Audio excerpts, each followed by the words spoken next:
Greetings, colleagues, and welcome to another session of our Maxeke series. My name is Uyandisa Jubase. I work for the Center for Women and Gender Studies. It is an honor and a privilege to be facilitating today's session.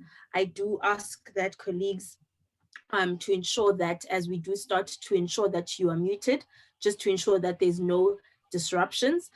But before we get to the house rules and just ensuring a good Zoom protocol, I'd like to just say that we are joined by none other than the author of one of the storytellers of the life of Charlotte Maxeke, Miss Zubeida Jaffer, who's going to be giving our masterclass today. So it is going to be a definitely an interesting and exciting session that we're going to have today. Just a few house rules before we begin. Like I said before, colleagues, I do ask that you keep your mic and your videos muted. This ensures that there's no disruptions throughout the session. And we ask that during the Q&A session, that the comments and questions from the chat section will be captured and read out by me, the facilitator. I will give the opportunity, however, to if you want to audibly ask your question, just to raise your hand and to ask your question. In the case that the session is hacked, which hasn't happened in a while, colleagues, the session will be closed, or rather we will close off the session or shut down, and then you will log in again after 2 minutes using the same link. The session will be recorded for archival purposes, just as a warning, that when you see the notification that says recording, you do know that it's for archival and reporting purposes. With all of that said, colleagues, I'd then like to call upon none other than our director at the Center for Women and Gender Studies, Dr. Babala Makokwana, who will be doing the official welcome for us. Over to you, Doc. Hi, colleagues. Actually, I had already spoken to Professor Gola and Professor Maxeke to actually help us with the welcome. But since Jubase has already called me, it's okay. Let me just switch on my video so that maybe Mama Zubeida can actually see me. Sorry, colleagues, working from home can be very disorientating. Thank you so much, Jubase. Thank you so much to everyone who's here. And most importantly, thank you to Zubeida Jaffer, one of the strong, activists who has been writing different biographies in this area in trying to highlight, the roles and also the contributions of women like Maxeke. So we really, really appreciate the hard labor that she had to do in excavating this kind of work. Obviously, we started the month declaring it as Maxeke May because of her birthday that was in April, with the Tozama April presenting as the first one in the Maxeke May, which is co-hosted by the Center for Women and Gender Studies, the chair in African Feminist Imaginations held by Professor Phumla Qola, and the Maxeke residents at Nelson Mandela University, the undergraduates there, and the Maxeke Institute. So this is a collaboration in trying to make sure we celebrate the life of Maxeke, but also as Dr. April warned us in the first session, as this is our last session, that we need to be careful in celebrating the figure without actually recognizing the actual voice. And she went on telling us and showing us about what Maxeke actually did and said for all of us to be aware, so that we don't just celebrate the figure. And she insisted that it was, Maxeke was the woman of her time.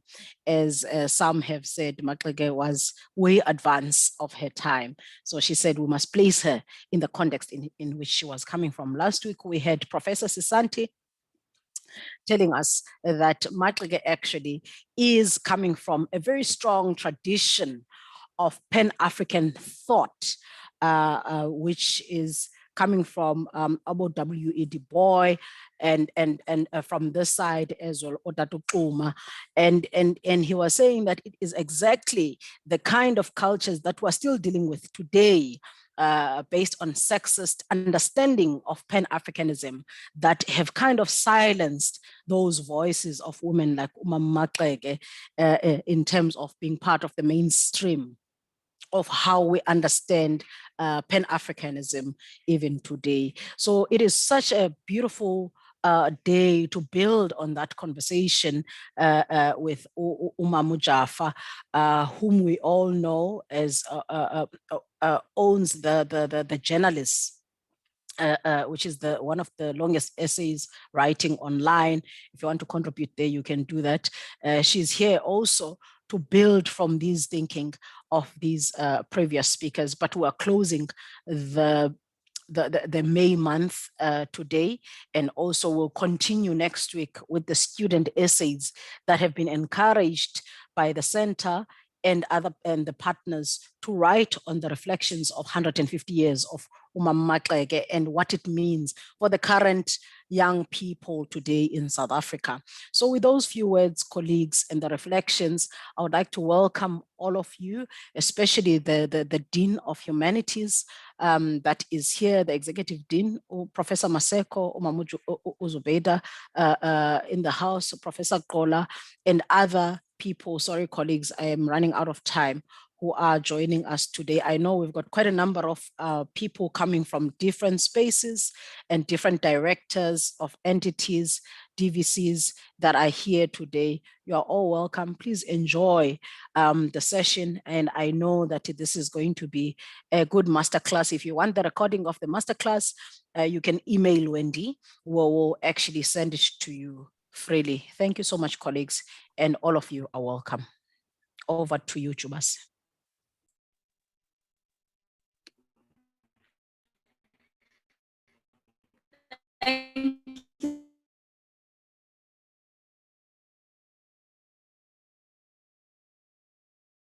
It was not supposed to be you, but we thank you so much for readings. We are going to start with our program. Our program is really short and to the point.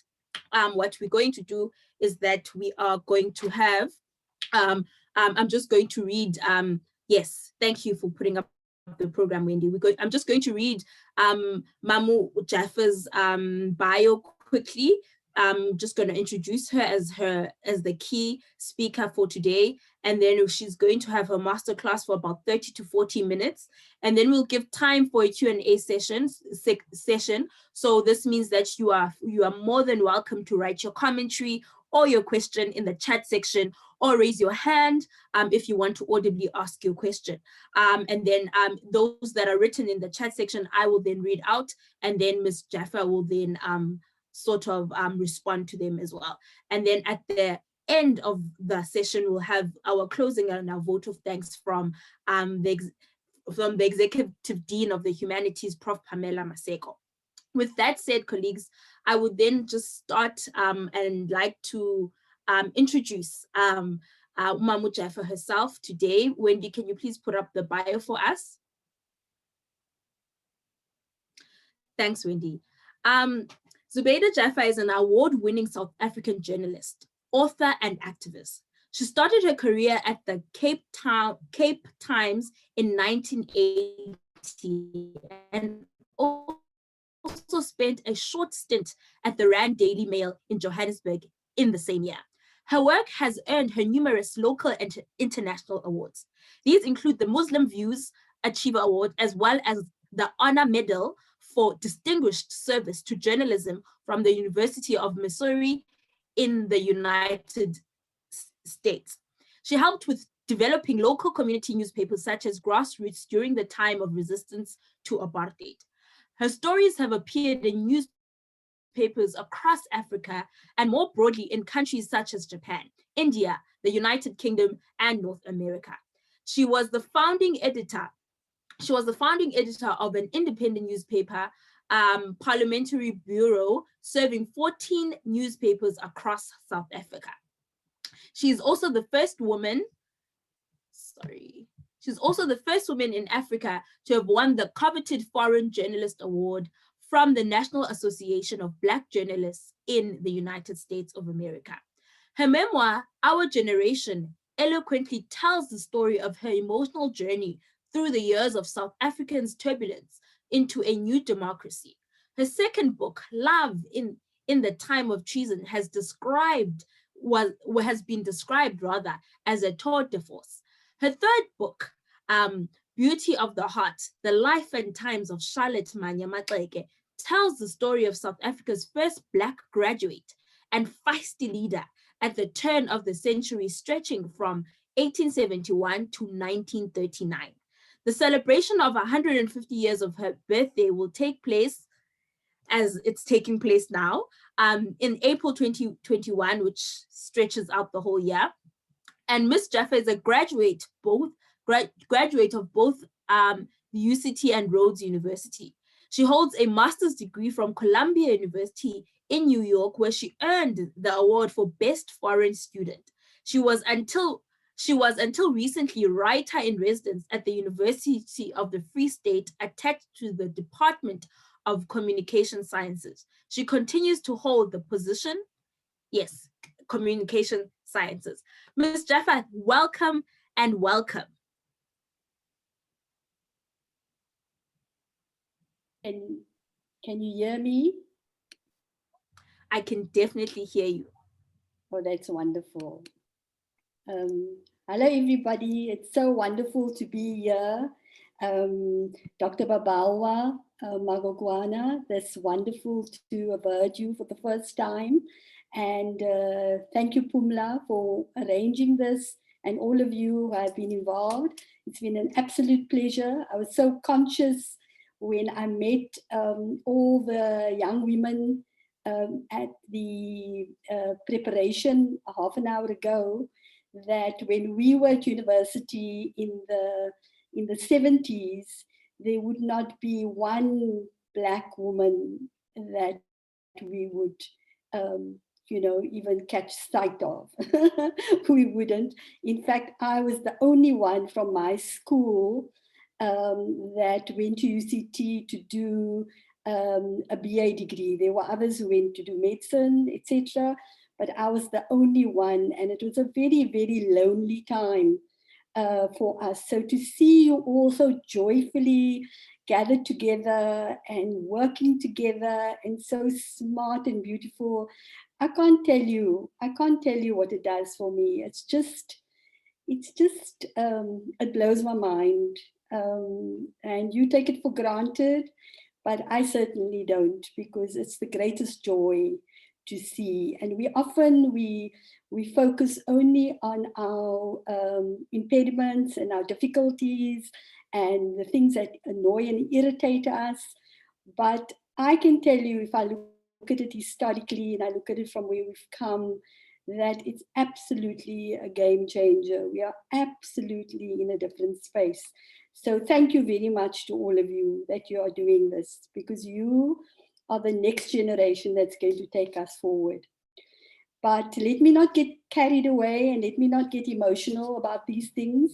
Let me start by saying that it's been a great honor for me to have had the privilege to stitch together Mum Charlotte's story. I had no idea when I started this 7 years ago, that it was going to blossom into something so extraordinary.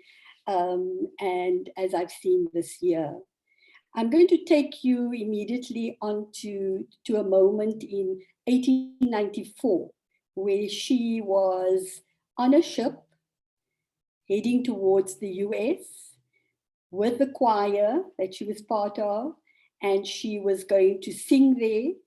But at the back of her mind, always, as in those in many years, she had this dream of being in an institution of higher learning and becoming a graduate.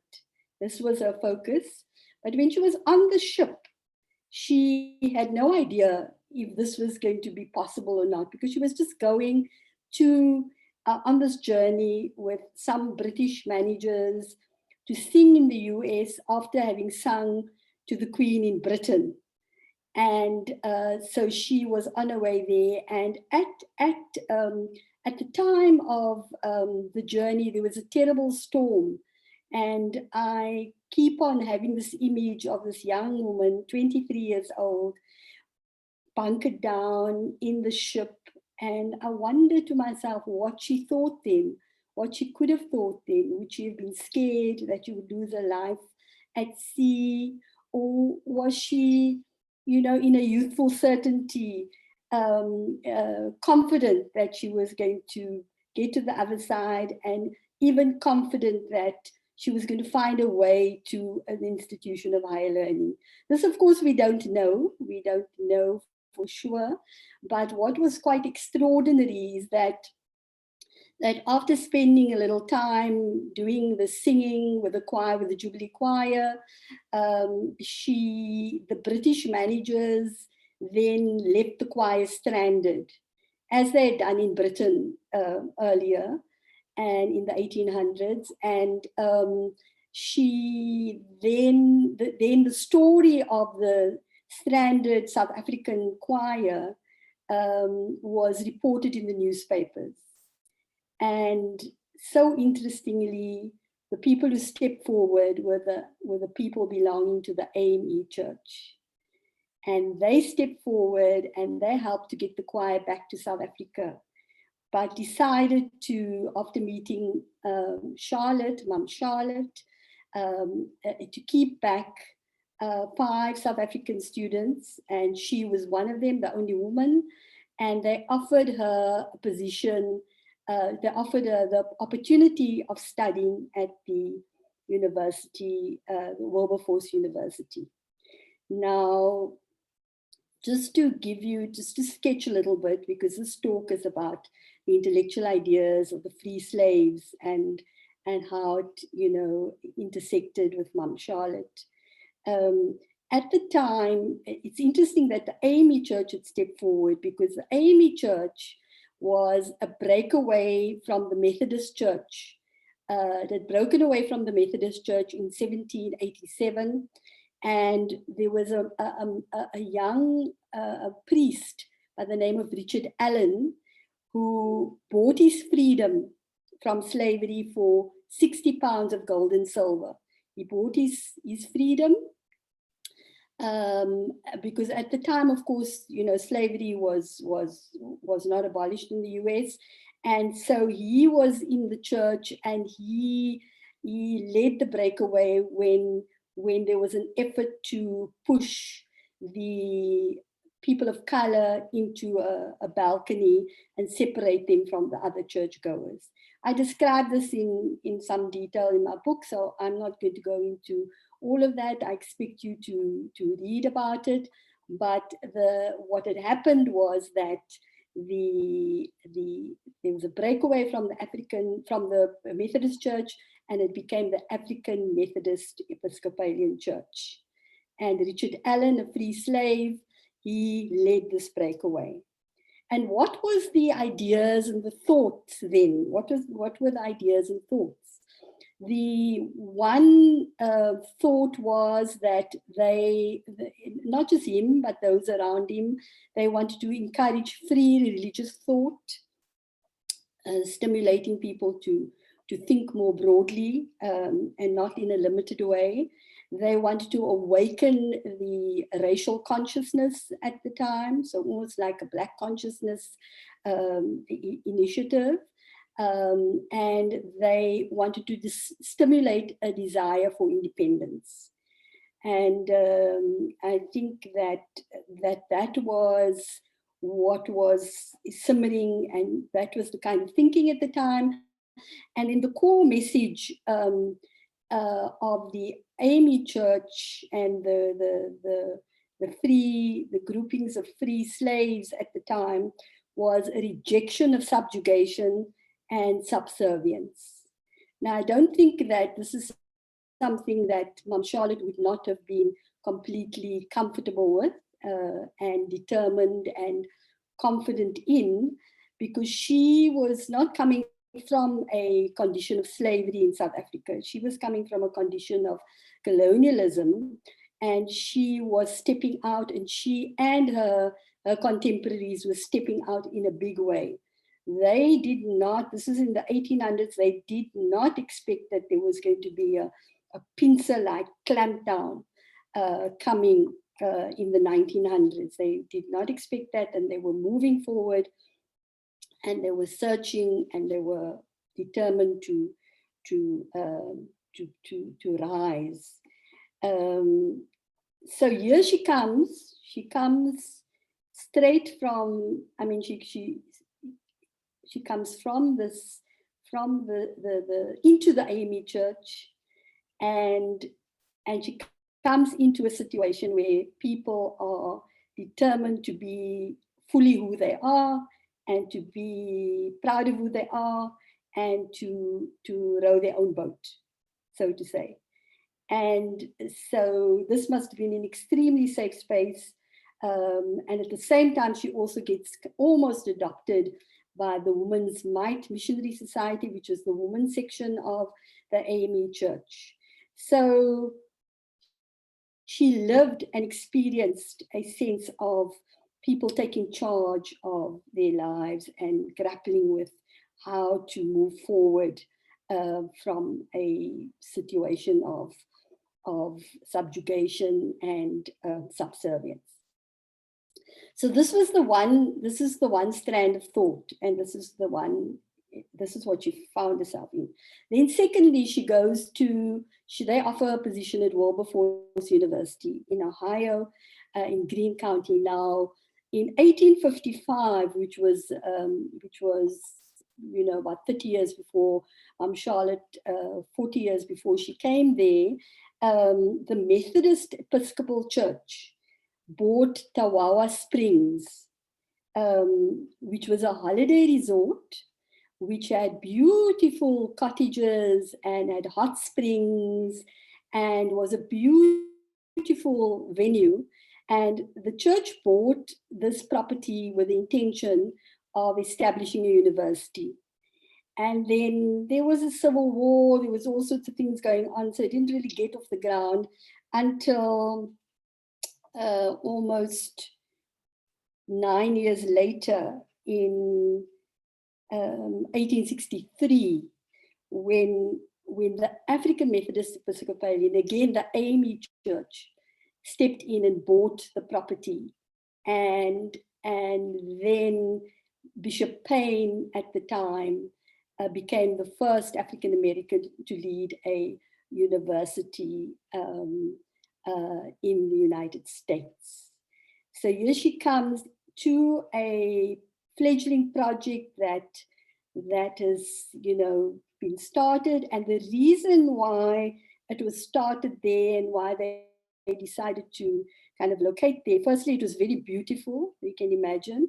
So we're very happy that Mum Charlotte spent a good 5-6 years in a space that is beautiful. I'm sorry I don't have the pictures with me, but I will post it onto my website at zubeidajaffer.co.za in the near future. But it's very, very beautiful area with beautiful, the cottages became the dormitories, and she lands there at Wilberforce University. Now, she comes there about 30 years after the university was started. So by the time she gets there, most of the people who are at the university studying there were the children of the freed slaves. So almost like all of you, our children, they were the children of the freed slaves. And she comes there at a time where there was great, a great ferment in, the ideas and discussions that were going on, and she lands in the middle of this. And I have shared with you a reading, which I hope you have all, well, those of you who received the reading, I hope you all read. The chapter is called Of Mr. Booker T. Washington and Others, written by W.E.B. Du Bois. And it comes from this book. And I want to show it to you because I'm not sure whether the book is available in South African libraries, because it's a book that I bought.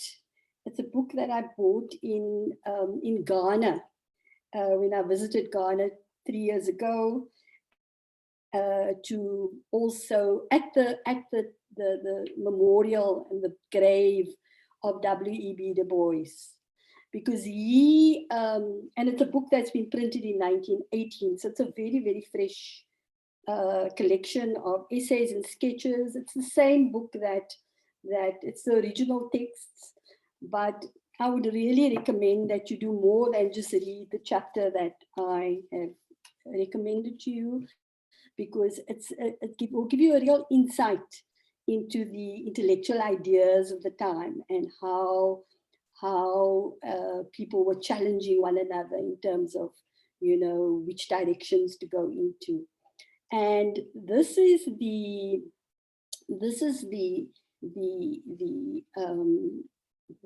context in which Mom Charlotte finds herself, and she is so fortunate to be at the university when W.E.B. Du Bois was a young lecturer at the time.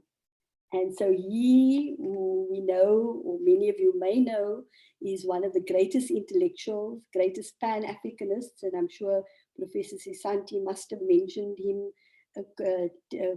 constantly at the last talk. He was a young teacher and befriended Mom Charlotte, and wrote about her 30 years later, but I'll come back to that. But at the time, she's in that situation, and she is exposed to the different strands of thought that are, that are ongoing at the time. And instead of outlining the different strains of thought, I'm going to read a section from my book, and because I'm very pleased that Paulo Jordan, ANC historian, he had been so kind as to help me through understand that time in history. And I developed I provide quite a lot of information, but right now I'm just going to read you a short piece to give you a sense of the main strands of thinking at the time, the dominant thinking. And I'm sure you must have a sense already because of the lectures of both Dr. April, and I would agree with her that she's correct, that Mom Charlotte was a product of her time, and with Professor Sisanti, who said that that they were exposed and very much part of the Pan-Africanist thinking of the time. So Dr. Paulo, allow me to read. Dr. Paulo Jordan, Paulo Jordan, I mustn't keep on making that mistake. I do feel he deserves the title, but nevertheless, he describes the different trains of thought as follows. One train of thought led by Booker T. Washington, whom you've read about in the essay, was that the focus had to be on industrial education to the neglect of academic pursuits. Imagine that. He argued that former slaves had to be the best they could be to be skilled to a point that no one could stop their progress. He advocated political moderation to conciliate the whites of the South and the gradual acquisition of skills and wealth by African Americans with the aim of building a body of skilled and educated people who would demonstrate by the example that Africans were deserving of equality. So that was Booker T. Washington. And as I said, for those of you who have read through the chapter I sent you, you would have learned even more in terms of his approach. But now W.E.B. Du Bois thought differently, according to Paulo Jordan. He believed political organization was necessary to protect the progress of the former slaves, to defend and extend their rights so that they could become individually fulfilled. He advocated political activism and located the status and condition of African Americans in a worldwide system of colonial and racial oppression. He was consequently involved in the Pan-African struggle of all peoples of African descent. Du Bois spoke of a talented tenth among African Americans, whose obligation, he argued, was to lead the struggle for their collective emancipation, said Jordan. I want to repeat that. He spoke of a talented tenth among African Americans, whose obligation, he argued, was to lead the struggle to their collective emancipation. It's quite important when we think of the roles that we have to play, and that we need the kind of impetus that we need from young people in our country. I mean, this is all young people at the time who were involved in these debates and discussions, taking the situation onto another level. Now, the debate around the two positions raged like a wildfire during her years at Ohio, and Du Bois's activism eventually led to the formation of the National Association for the Advancement of Colored People, the NAACP, the oldest organization of African Americans still operative today. The central strand of thought was to build confidence in those recovering from oppression so that they could take their rightful place in the country they'd helped to build. The former slaves bore scars of a deeply wounded people with no magical healing herbs to pave the way forward. Charlotte must have found this easy to relate to. She herself was moved by a passion to restore her family and friends to dignity. She wanted to educate herself and go back to Ramagopa village to teach her father's people, ending their illiteracy and stitching together their broken pride. And that is exactly what she did. She came back, you know, having been exposed to all of this. And as I said, you know, because of the, you know, this is in one class, I cannot, you know, elaborate on all the aspects. If you read the book, you will get a sense. If you read both these books, actually, you will get a very good sense of the kind of discussions and ideas that were going on at that time. So all I can do here is to introduce you and to give you a framework in which to consider all these matters. So Mom Charlotte comes home, and what does she find when she comes home in 1901? She's greeted by the Anglo-Boer War, which I prefer to describe as a white-on-white violence that was taking place in our country at an intense level, drawing the whole country into a situation of war. And as a result, Mum Charlotte could not go home. She was stuck at the Cape, and she had to wait at the Cape. And she and her contemporaries would not have imagined that they would come back. And there were other students that studied in the US as well. And they would not have imagined, because of course, just to interrupt, they weren't allowed to study at universities here in South Africa, even though those universities were set up through the discovery of gold and diamonds in our country, but they were excluded. But she and her contemporaries would never have imagined that they were about to see the end of this Anglo-Boer War, this white-on-white violence, resulting in the Union of 1910, which completely excluded all of us, and was only a pact between the two main white colonial communities. So effectively it shut out everybody else. And they would never have imagined that in 1913 there would be a land act passed that would give 87% of the land to that grouping of that combination of Union and colonial pact. They would not have imagined that. And they would not have imagined that they would be living through a situation where systematically the rights of people were taken away. And the past laws would be, consolidated. And just as an aside, I remember as a young journalist in 1980, I still lived, or I still had the experience of covering the past laws in the past law courts in Langa in the Cape, and I had to watch the humiliation of grown men standing in the dock because they had just tried to come to Cape Town.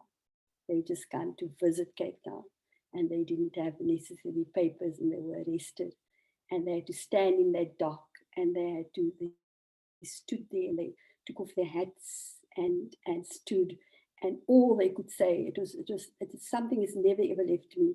All they could say in that court was Yabas, Nibas, Yabas, Nibas. And then they were either sentenced to a period of imprisonment or shipped back to the Transkei.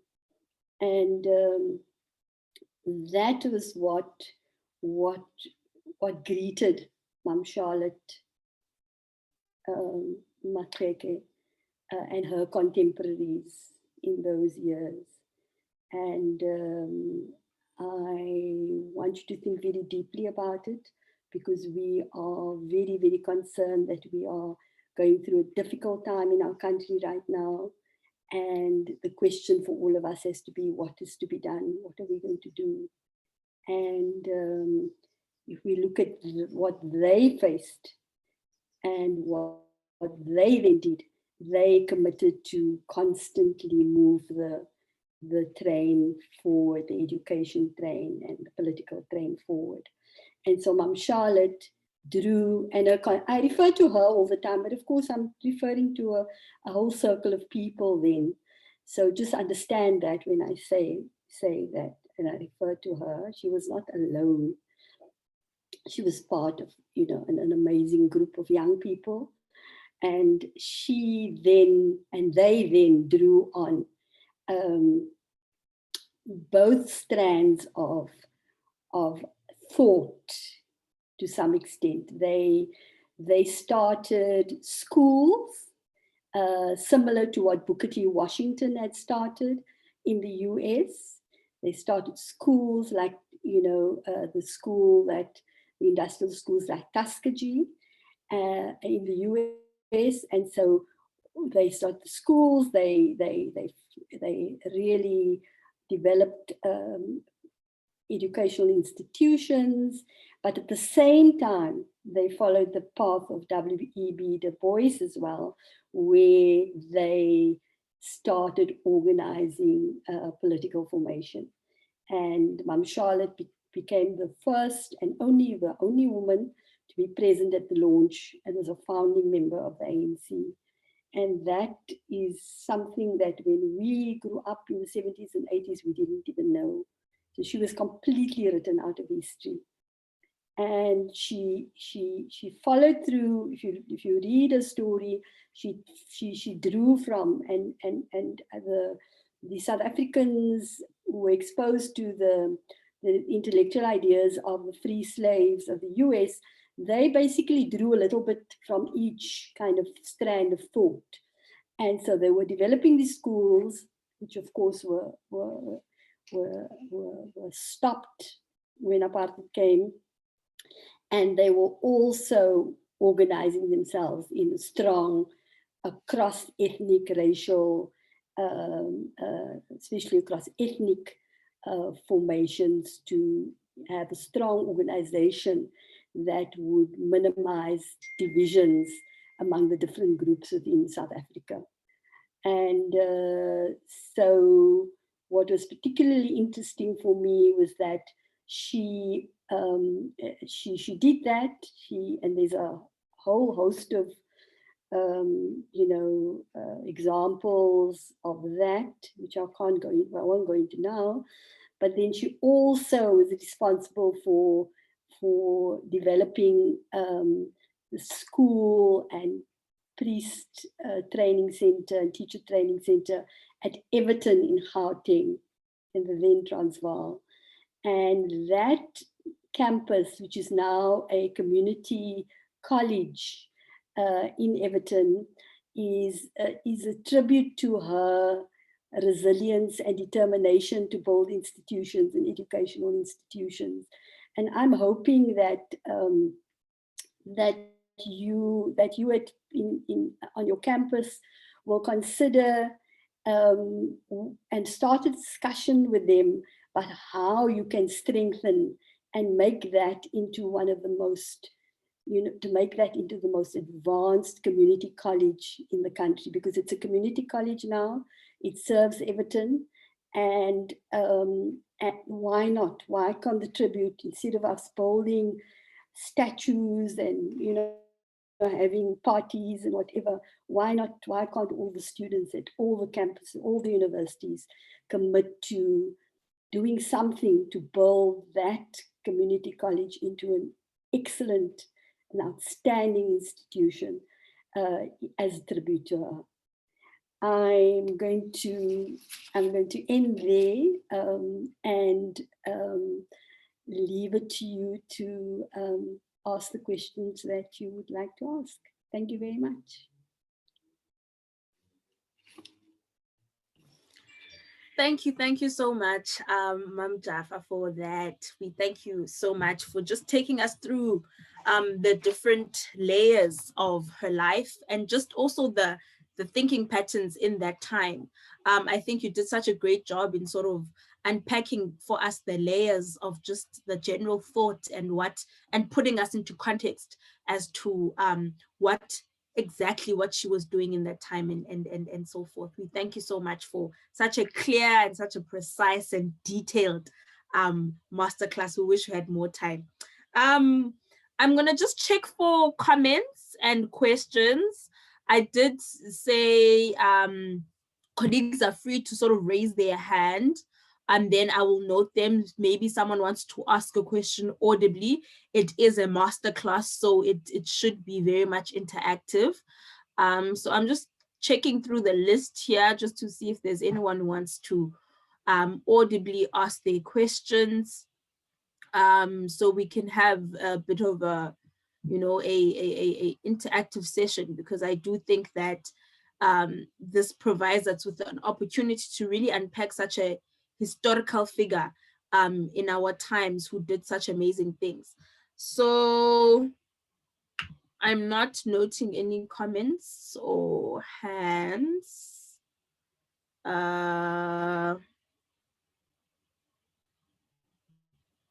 Okay, so maybe someone's, colleagues, you're more than welcome to ask maybe just a comment. It doesn't have to be a question, just a comment as to pertaining to Mam Jaffer's presentation and just the general reading session. Someone's asking, where do we buy the book? Do you want me to answer that, or should you, ma'am?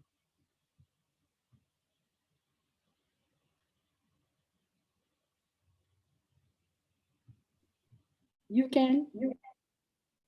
Oh, okay. So we get the book online. We will at the end of the session going to share the website link so that you have it. So at the end of the session, when we're doing our vote of thanks and announcements, we will write down as well the link where you can buy the book online.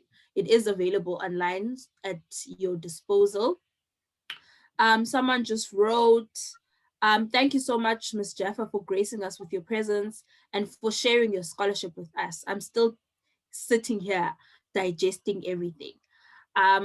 Matilda says, Zubeida, hello, speak about the difficulties of finding information on someone that is not recognized openly. So yeah. And then there's apparently a question from Boitumelo, who will then, Prof. Gola's writing her question for her. Okay, so just speak about the difficulties. Someone's asking that you maybe just unpack the difficulties of finding information of someone that has not been properly archived.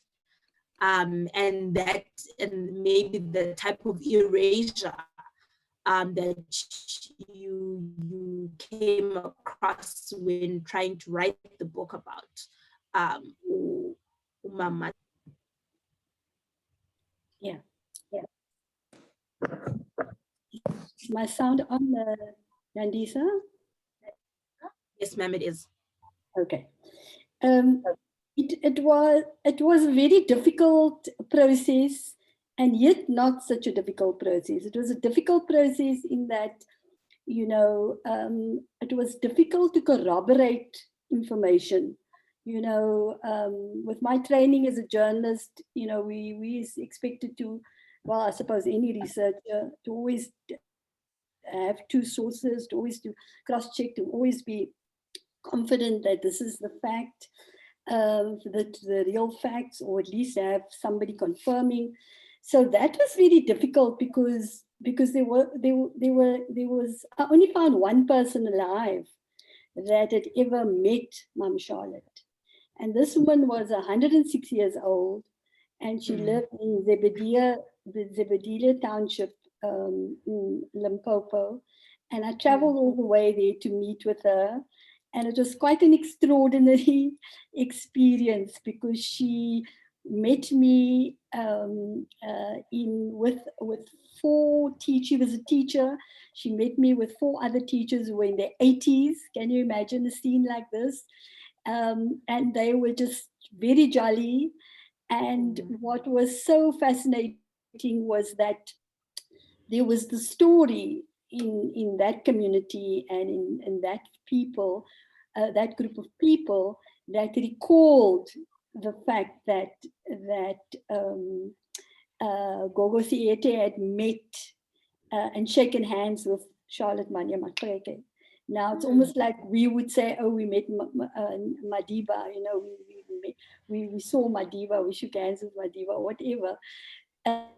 It made me, she didn't have a lot to tell me, but what it made me realize or made me understand is that Mom Charlotte was an extremely prominent person at that time for this woman and her children, her daughters, because two of the teachers were daughters, for them to all remember that she had the honor of knowing Mom Charlotte and of meeting Mom Charlotte. But beyond that, and I mean, I give more details in the book, but beyond that, there was nobody else that was still alive. And so there was no primary sources that I could depend on. But the great thing was that there were a lot of newspaper coverage. There were lots of newspaper stories. And what really shocked me, I mean, I was really blown away, was the extent to which she had written down her speeches. I'm not quite sure how that happened because, I mean, we, the best of time, don't write down our speeches.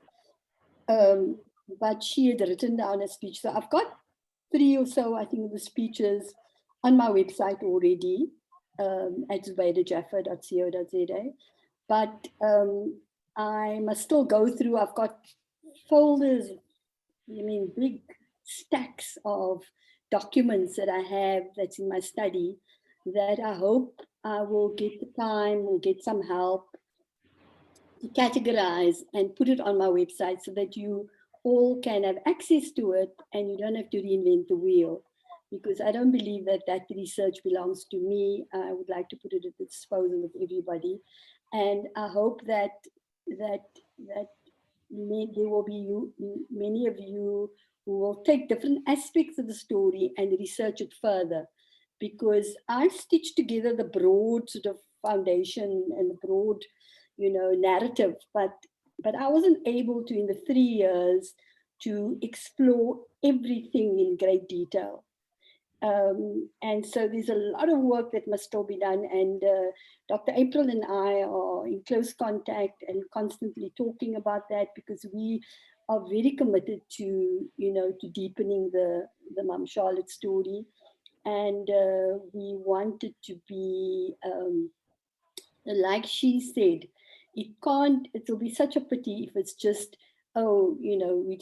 it's a throwaway line. She was our first female graduate. She was a strong leader. She was a founding member of the ANC, and then we forget about it.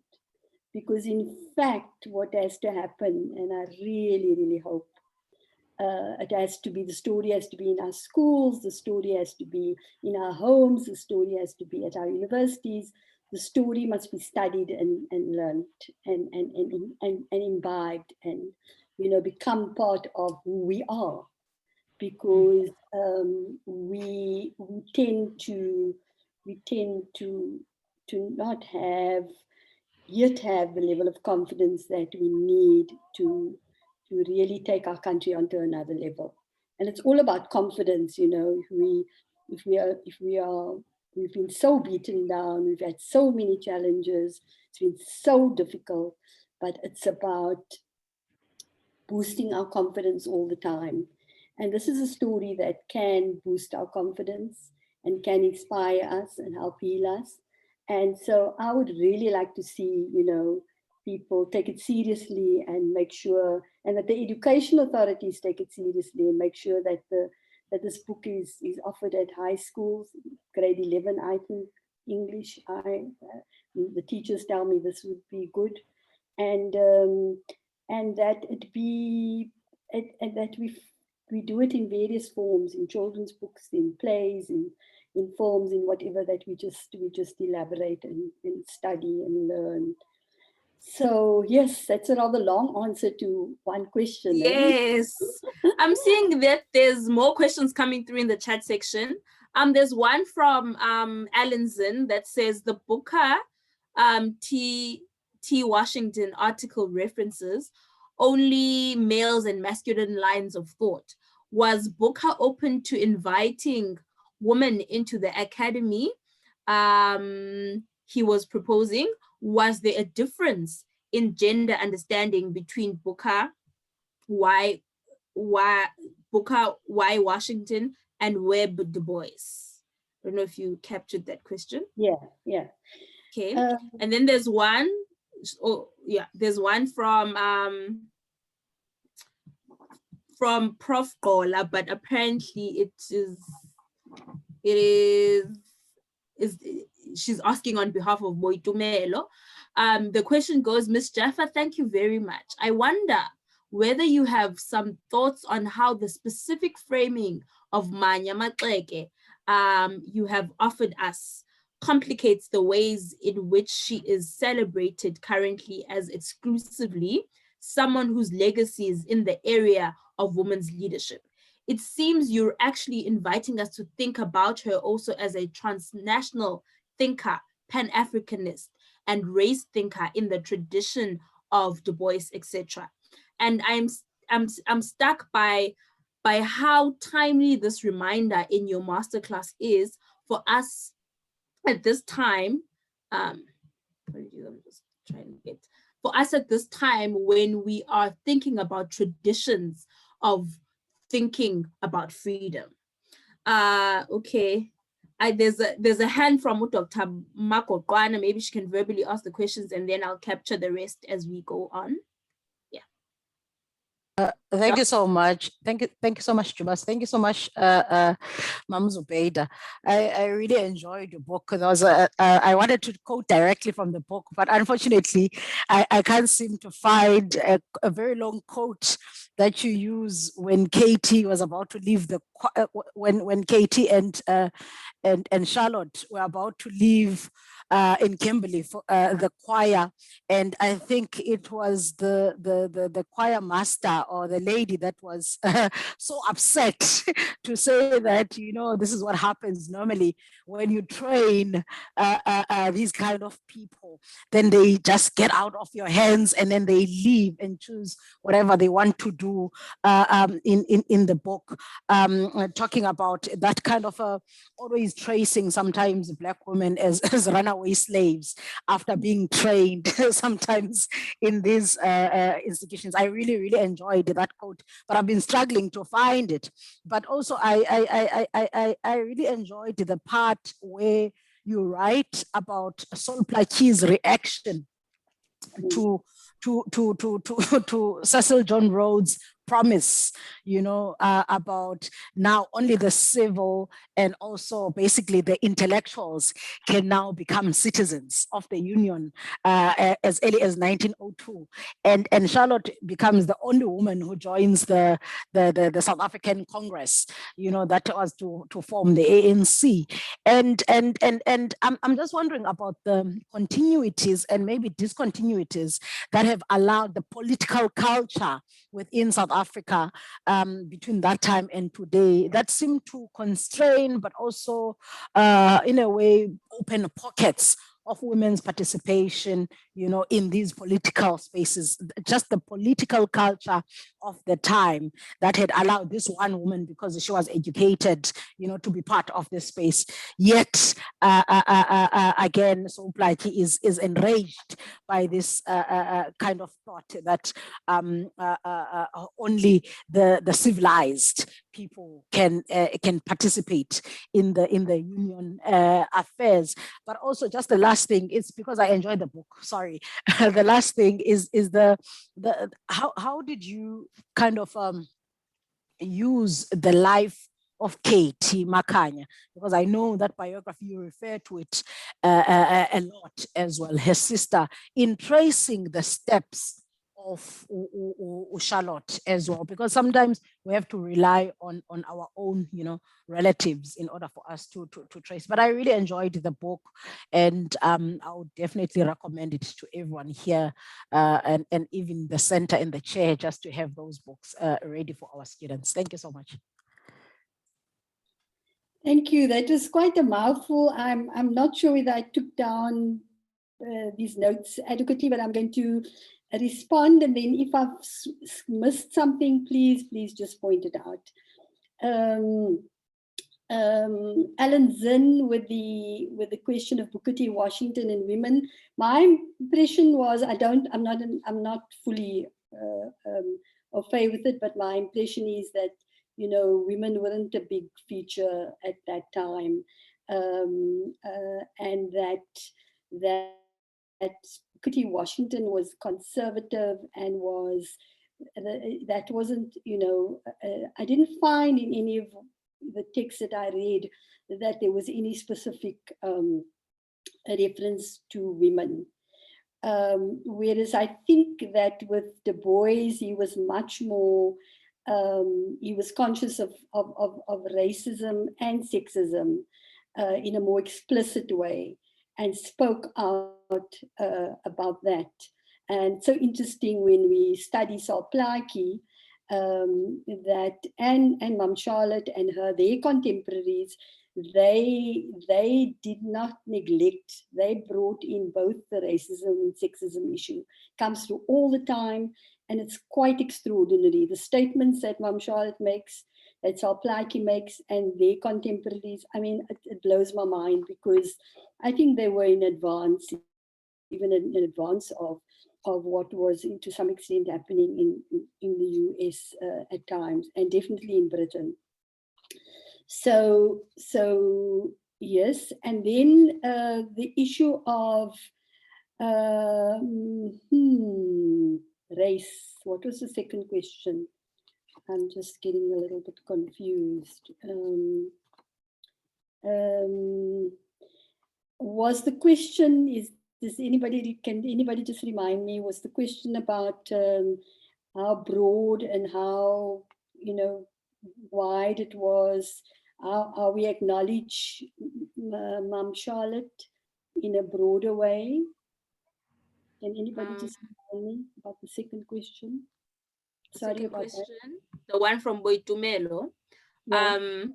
Yes, it says, Ms. Jaffer, thank you so much. I wonder whether you have some thoughts on how the specific framing of Maxeke you have offered us complicates the way in which she is celebrated currently as exclusively someone whose legacy is in the area of women's leadership.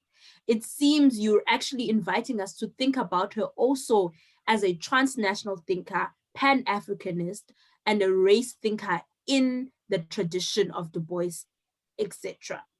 And I am struck by how timely this reminder in your masterclass is for us at this time when we are thinking about traditions of thinking about freedom. Yeah. Now, this is a very important thing. I was very concerned when the ANC announced that it would make this the year of Charlotte Maxeke, not because I don't think it's a good thing. I think it's a very good thing. But if I were to be, if I had to advise, I would have said, find a way to say that this is the year of Charlotte Maxeke for the whole country, for everybody, that Mum Charlotte belongs to everybody, because she cannot be put, she can't be put into the PAC, the ANC, she should be somebody that we honor as a country. And I do think that we tend to shortchange ourselves because not because one cannot acknowledge her role in the ANC, but because we need to have a broader vision. We need to be forward looking, and we need to say who are our people and who are the key people that we want every child in South Africa to grow up with, every child to recognize, every child to celebrate. And we need to, with Mum Charlotte in particular, she needs to be understood as somebody that was interested in everything. She was working with different organizations. She was with the APO. She was reaching out to Dr. Abdurrahman, to other people. She was bringing people together and connecting, across groupings. The colored women, for example, in Bloemfontein, and the African women in Bloemfontein worked together closely around the past laws. I mean, there were just so many examples. And now we have this tendency to say, oh, I'm more important than you are. I'm more South African than you are. And this is a very damaging attitude, because when we were fighting those years ago, we didn't ask that question. Our only question was, who was prepared to get up and stand up against the injustice and to build a just and fair South Africa? And this should be our only question. Who is there who's prepared to come together with us and put a stop to all this racism and sexism and violence against women, and who is committed to building a just and fair South Africa? This is the only question. And so I think that put Mum Charlotte into a little, into a little corner, or into a little, clearly defined or limited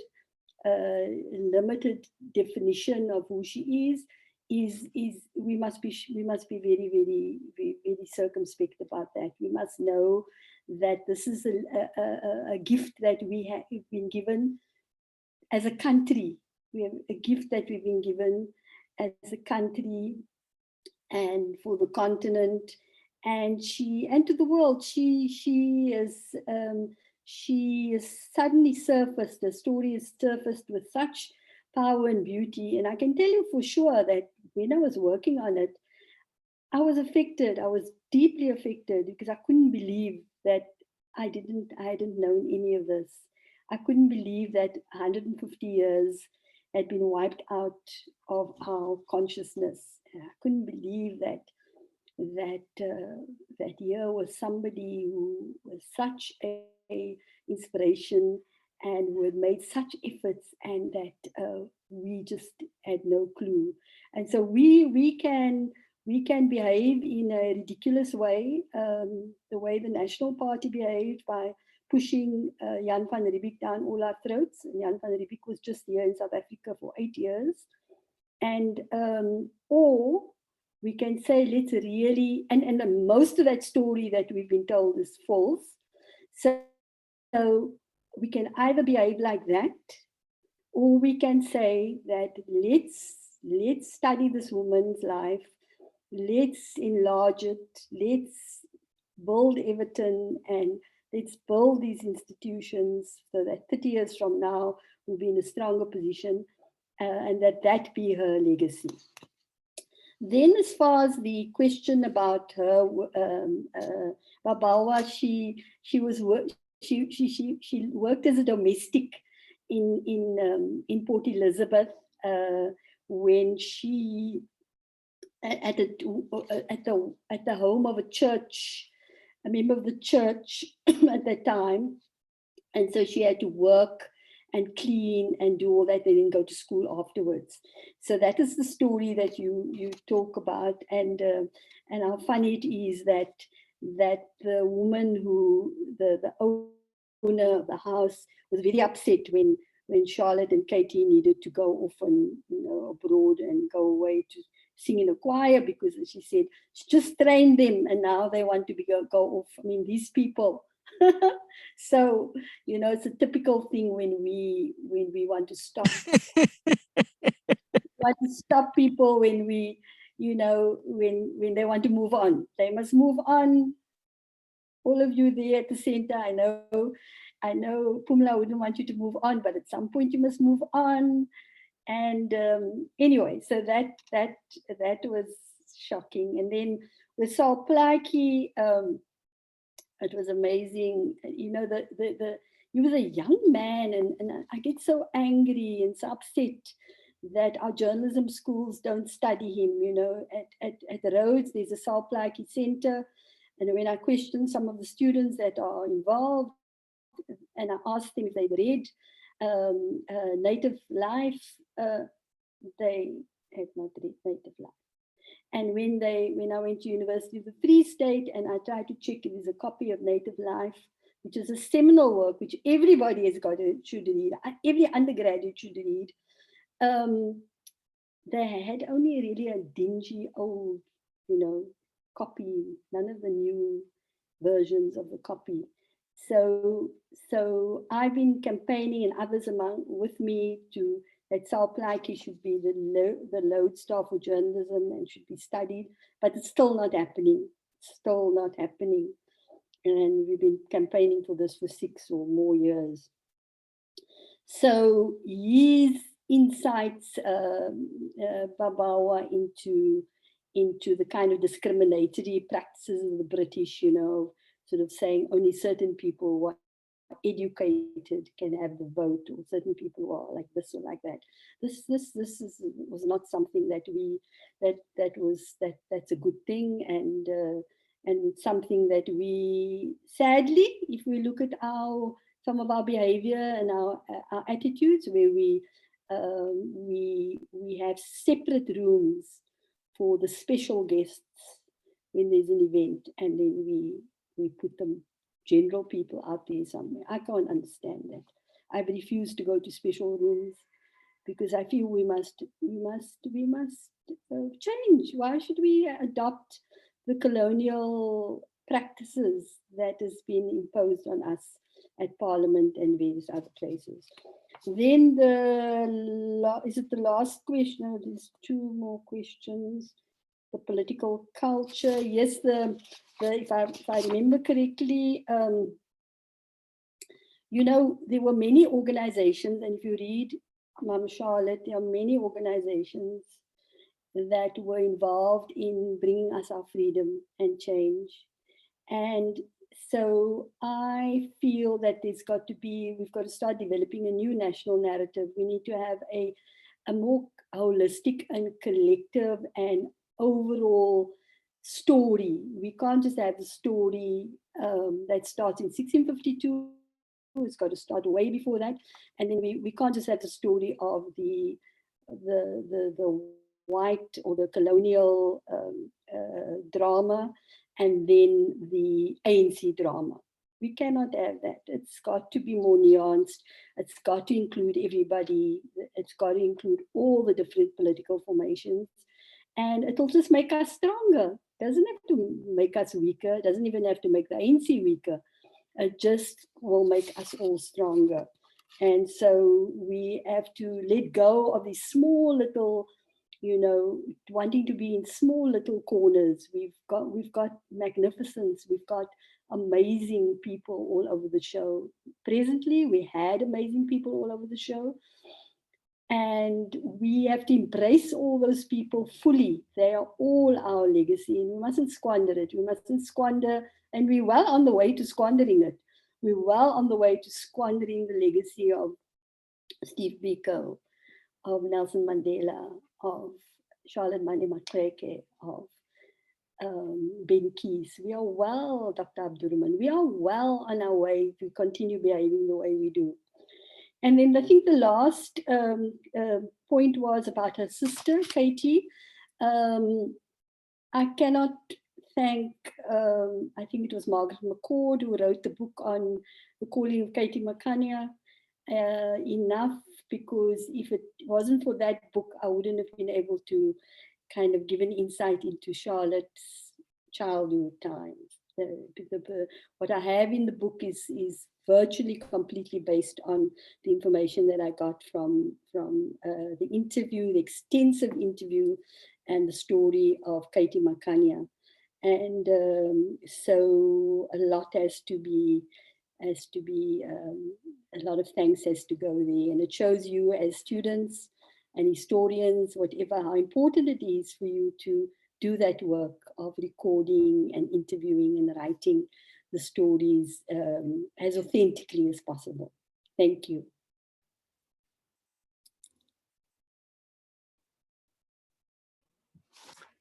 Thank you so much. We have just a few more comments that we can just briefly go through. We are sort of running a bit out of time, but then I'll just read the comments.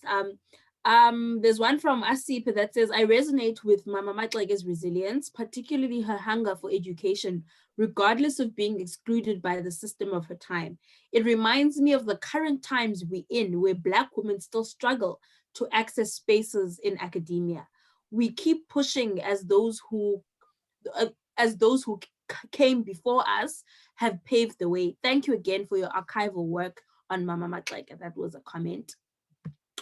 And then we have a one from Utani that says, Ms. Jaffer, can you comment on the fact that Mam Charlotte seems to have reconciled the Washington Du Bois thinking on education through the school she founded at Ramakopa on her return home.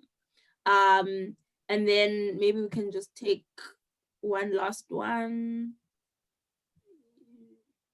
Just, there's one from Avuile Bono that says, just to further add on Asipe's message, I have also recognized the same struggle amongst young scholars as the ones Mama Maxeke has faced, closely faced by young women today, hence her strong relevance and importance today.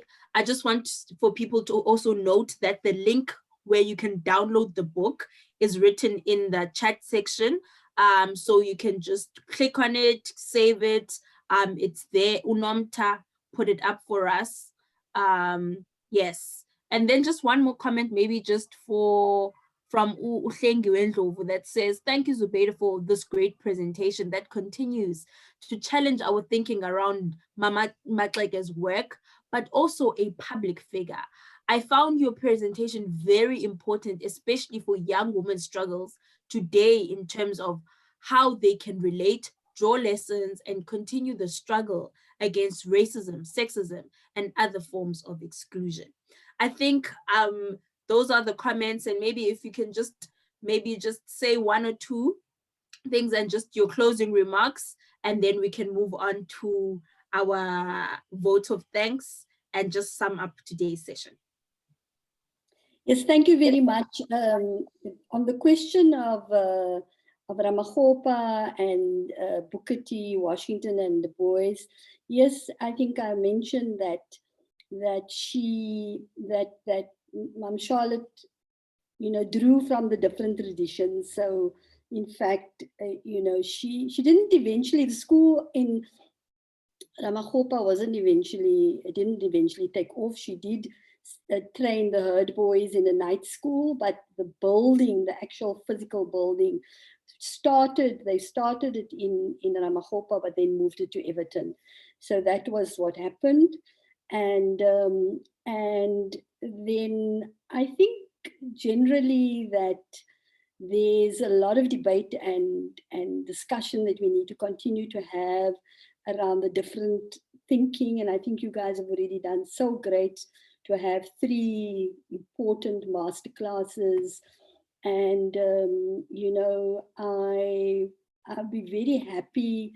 I'll be very interested in talking to groups of people once they've read the book, because that would be a very interesting discussion to have a circle of young people who have read the book and then would like to speak with me. So that is something that I'll be very interested in. And then just generally, I feel I want you to have a lot of hope, because just think of that time when those young people were faced with such great difficulties. What right do we have now to kind of throw our hands up and say, oh, look how our leaders are behaving, and look at how, people are, squandering our legacy, and look at how terrible it is, and look how terrible the pandemic is, and, all the worst possible things. What is very, very crucial is that we must take a grip on our minds. Very difficult, I know, but we have to take a grip on our minds, and we've got to be that 10% that Paulo Jordan refers to, that 10% that inspires and leads and takes the situation forward. Because we I cannot even imagine that all this effort of so many years will just be lost because we misbehave misbehaving so badly. We have got the capacity, we've got the strength, we have to clean up our organizations, we've got to clean up our communities. We literally have to clean up, pick up the dirt, metaphorically and, physically. It's unacceptable to come into situations and find that there's a lot of dirt lying around, really. And so the basics have to be done. And then the effort to keep our minds inspired and to inspire others, because that's the level of confidence that we're going to build amongst ourselves and for other people is what's going to take us forward. And that's the lesson, Mom Charlotte, and I wish you well. And if there's anything I can do to help in this process, I'll be very willing to do that. Thank you. Thank you so much. Thank you so very much. That was a very, very, very insightful, thought-provoking, detailed presentation that you gave us. There's also just apologies from Dr. Makopano, who has to run off early because she has another engagement, but she's saying that she will definitely be in touch with Prof. Gola, with you, of course, to ensure that our students have access, maybe talk about how we can get access to your work, because it's such important work for our students in the Nelson Mandela University to have access to for archival purposes and just to make sense of the people that came before us, such as her. Without wasting any more time, I'm then going to now give over to Prof. Phumla Qola, who's going to be doing our vote of thanks and the closing remarks and sort of just summing up today's session for us. Thank you.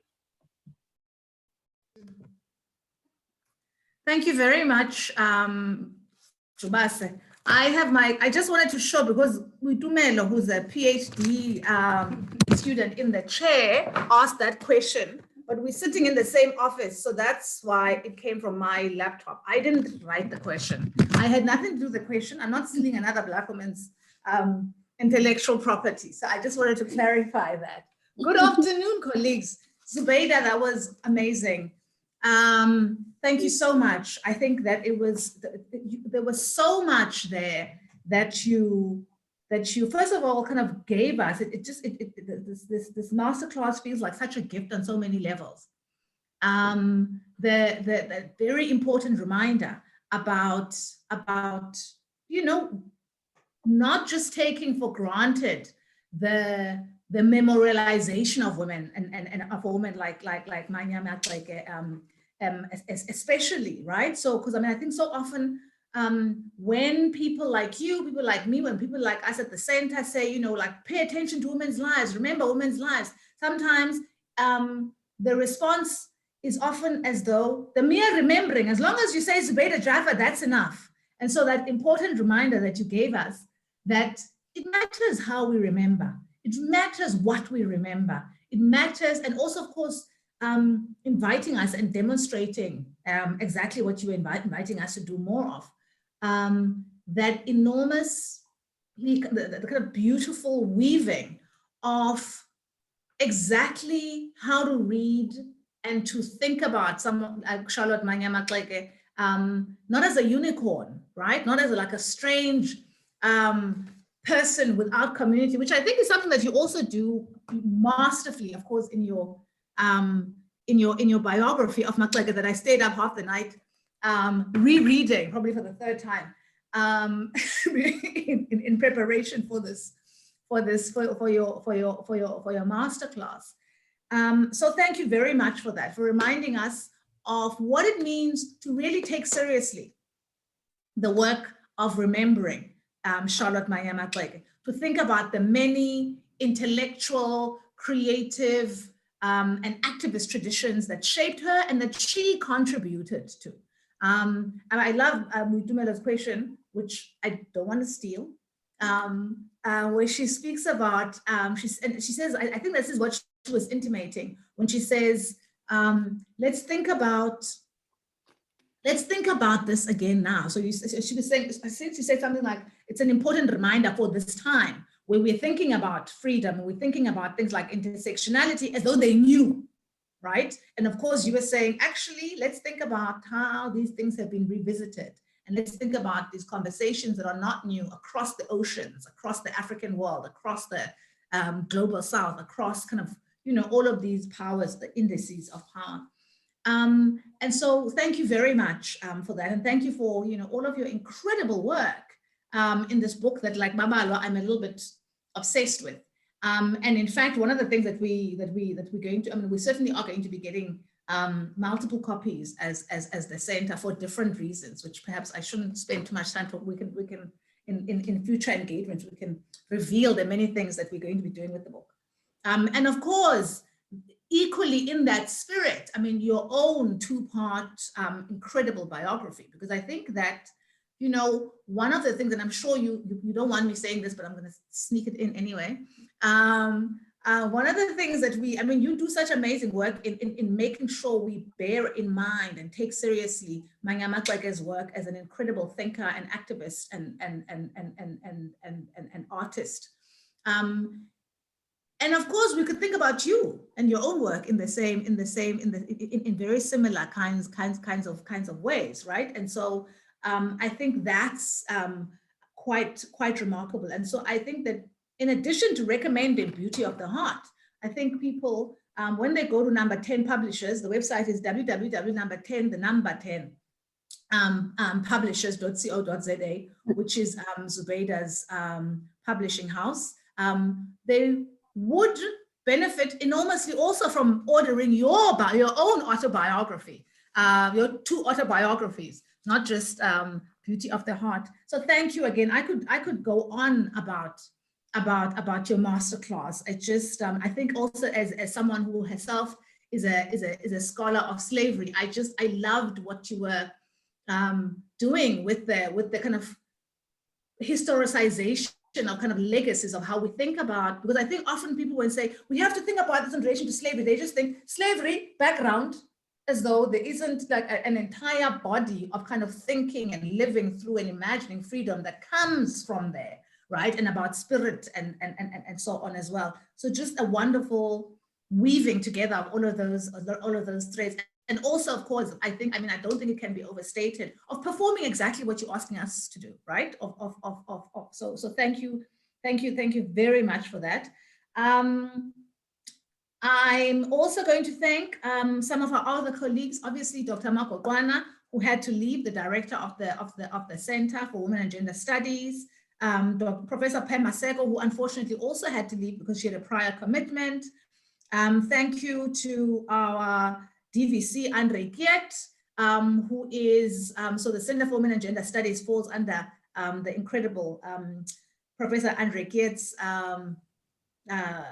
portfolio. Hey, Andre! I'm amazing! Oh my God! I've enjoyed your talk, Lovely. Oh, Andre, my God, you're wonderful. Yeah, lovely to see you. Great stuff. Oh my God. Thank you, Pumlan, colleagues. Oh my God, how wonderful. I'm so thrilled. Yeah, must come around, Yeah, you too. Yeah. Okay, so thank you, Professor Andre Giet. And thank you. I see that there were many really senior colleagues who were part of this. Professor Nomalanga Mkhize, Professor Nadine De Lange, Alan Zinn, and Dr. Ruby Ann Levendahl. Thank you, all colleagues. And of course, none of this would have been able to happen without the incredible team. So I have to thank the team at the Center for Women and Gender Studies, the Maxeke residents, and the Maxeke Institute, and the chair for African Feminist Imagination. This is bringing to the end the master classes and the seminars of our Maxeke May, which has been a remarkable series of programs. So we've been enormously gratified and feel deeply honored to have had the month bookended by Manya Maxeke's 2 biographers, Tozama April and Zubeida Jaffer, whose work really radicalizes what we think about and how we think about Charlotte Manya Maxeke in very important ways. And of course, in the middle, Professor Sesandi, who also pushed us to think about the lenses we use to make sense of women when we memorialize them and when we decide they're important, and how in those very notions of visualization, sometimes there are things that there are lenses that uncritically used actually work against the project of taking these women seriously. Thank you very much, colleagues. Thank you to the so the student assistants at the Center for Women and Gender Studies. Thank you, Yandisa Jubase, who is one of them, but also for facilitating and moderating today's proceedings. Thank you to the remarkable Wendy Adams. Yes, colleagues, thank you very much to everybody. And we look forward to seeing you again for our other programs, and we certainly will be working on many other things with Zubeida Jaffer, but so keep your eyes peeled. We'll keep you posted. We don't want to tell you too much. We do have to keep you suspended a little bit. So thank you very much. I'm Pumla Dinawakola. I am research professor at the Center and chair for African Feminist Imagination. Have a wonderful weekend, and Yes, thank you again for coming. As you can see, I'm so happy from listening to this seminar, to this masterclass. I don't know what to say. Oh, back to you, Jubsi. Thank you so much, Prof. Gola. Thank you, Jaffer. Thank you so very much. I